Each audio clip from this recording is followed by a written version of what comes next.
Saint of the day of May 11, Saint Francis de Geronimo. Return to Christ. Saint Francis de Geronimo, 1642–1716, admonished during his missions in the streets of Naples. This famous preacher had the gift of prophecy, and several miracles were attributed to him during his lifetime.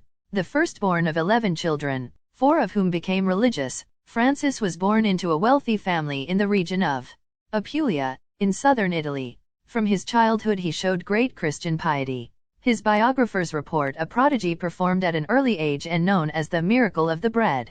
One day he had been given money to buy bread, but he gave it to the poor instead. On his return home, his mother reproached him. He answered calmly, "Mother, look in the pantry and you will see whether the Lord will let us lack what we need today." The woman opened the pantry and noticed that there was an abundance of fresh, fragrant bread. At the age of 10 he obtained permission from his parents to join the community of the Theatine Fathers, where he was nicknamed Angel for his purity and charity. In 1665 he moved to Naples. Here he obtained a degree in canon and civil law, deepened his theological studies, received priestly ordination and became a Jesuit. Apart from some short missions and a period of 3 years in Lecce, Apulia, he spent the rest of his life in Naples. In the heart of the Kingdom of Naples, the contrast between the splendor of the noble palaces and the degradation of the slums was striking. Therefore, when in 1675 Francis completed his studies and asked his superiors to send him off as a missionary to the Indies, he was told, "Your Indies will be Naples."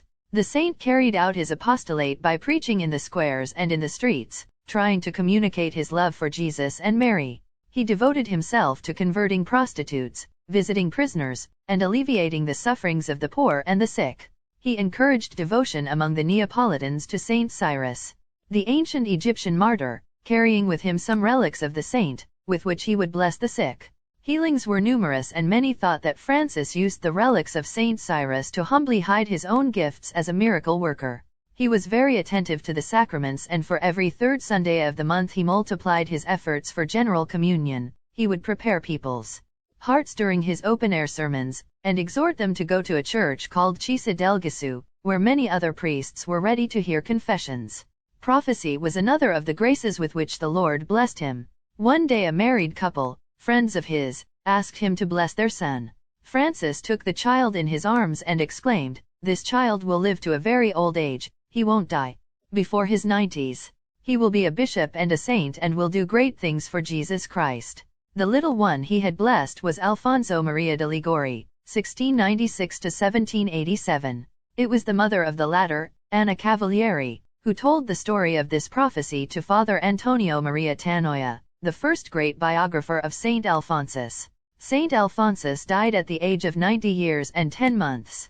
Was Bishop of Sant'Agata de' Goti, founded the Congregation of the Most Holy Redeemer, and for his theological science is venerated as a doctor of the Church. Thus, Saint Francis de Geronimo's prophecy was manifested.